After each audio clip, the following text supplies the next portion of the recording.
Flower. Flower म्हटलं की त्याच्यामध्ये भाज्यांचे खूप वेगवेगळे प्रकार येतात. पण नाश्त्याचा एकच पदार्थ मोस्टली सगळीकडे केला जातो, तो म्हणजे येस बरोबर, गोबीचा पराठा किंवा फ्लॉवर पराठा. तर चला आज बनवूयात आपण गोबीचा पराठा. छान फ्रेश फ्लावर बाजारातनं घेऊन यायचा आणि त्याचे मोठे मोठे तुकडे करायचे.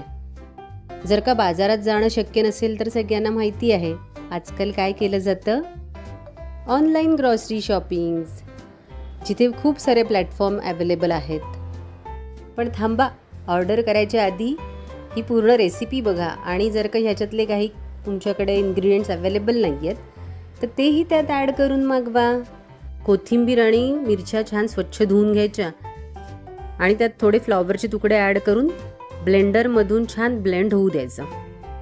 तुम्हाला जर का पराठा छान कुरकुरीत आणि खुसखुशीत व्हावा असं वाटत असेल तर मिक्सरचा वापर नका करू, कारण मिक्सरच्या वापराने काय होतं, फ्लॉवरमध्ये मूळतःच पाणी असल्यामुळे खूप बारीक असा चुरा होतो आणि कधीकधी तर त्याची एकदम पेस्टच तयार होते.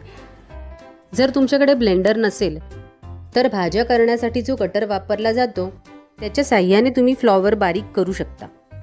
आता तुम्हाला किती पराठे बनवायचे आहेत त्याच्यावरती तुम्ही त्याच्यामध्ये मिरच्या टाकायच्या, म्हणजे तिखटपणाचा जो अंदाज आहे तो तुम्ही तुमच्याप्रमाणे घ्या.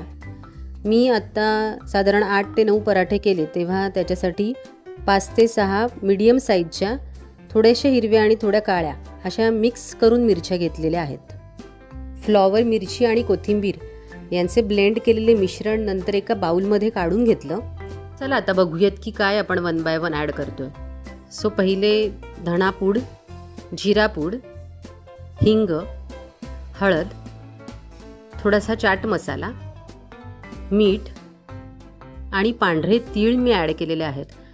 तीळ ह्याच्यासाठी मुद्दाम मी माझ्या पराठ्यांमध्ये ॲड करत असते, कारण का तिळामध्ये खूप जास्त प्रमाणामध्ये कॅल्शियम असते आणि लहान मुलांना आपण कॅल्शियमच्या गोळ्या देण्यापेक्षा मला असं वाटतं की साईड बाय साईड जर का त्यांना असे पदार्थ किंवा असे काही इन्ग्रेडियंट्स आहेत की ज्याच्यामध्ये खूप जास्त प्रमाणात कॅल्शियम असतं, जसं की तीळ, जे की आपण इझिली ॲड करू शकतो पराठ्यांमध्ये किंवा चपातीमध्ये, तर ते नक्की ॲड करून मुलांना द्यावं. नंतर मी थोडंसं 2 ते 3 टेबलस्पून चण्याचं पीठ ॲड केलं आहे आणि नंतर आपल्या अंदाजाप्रमाणे गव्हाचं पीठ ॲड करून घ्यायचं आहे आणि छान पीठ थोडंसं पाणी टाकत मळून घ्यायचं आहे. फ्लॉवरमध्ये पाण्याचा अंशही असल्यामुळे ते थोडं पाणीही सोडतं, त्यामुळे जर का थोडंसं असं वाटलं की चिकटपणा आलेला आहे जास्त, तर त्याच्यामध्ये पुन्हा एकदा गव्हाचे पीठ ॲड करायचे आहे आणि छान व्यवस्थित पीठ मळून घ्यायचे. सगळे पीठ एकजीव झाल्यानंतर त्याच्यामध्ये साधारण 1 टेबलस्पून इतकं तेल टाकून पुन्हा व्यवस्थित गोळा तयार करून घ्यायचा. एक 10 ते 15 मिनटं पिठाला सेट करायला ठेवून द्यायचे आणि मग पिठाचे छान मोठे गोळे करून थोडं जास्तच असं पीठ लावून पराठा लाटून घ्यायचा. माझी लेक मी असे इतकं जास्त पीठ घेऊन पराठा लाटत असले की मला नेहमी विचारते, आई अगं तू इतकं पीठ का घेतेस? तर लेकराला इतकं कुठे सांगत राहणार की ह्याच्यात पाण्याचं प्रमाण जास्त असतं आणि ब्लाबला. म्हणून तिला सांगितलं, अगं मला घाई असते ना, म्हणून मी मोठे मोठे गोळे करून त्याचे पराठे पटापट तयार करते. तवा छान गरम झाला की मग त्यावरती तयार पराठा छान साजूक तुपामध्ये खुसखुशीत भाजून घ्यायचा. इतका सुंदर पराठा तयार होतो. तुम्ही नक्की करून पहा रेसिपी आणि मला सांगा की तुम्हाला कसा वाटला गोबीचा पराठा. तुम्हाला जर का मी बनवत असलेले व्हिडिओज आवडत असतील आणि अशा नवीन नवीन रेसिपीज आणि यस स्टोरी पण बघायची असेल तर नक्की मला लाईक, शेअर आणि सबस्क्राईब करा आणि असंच प्रेम देत राहा. काळजी घ्या. थँक्यू.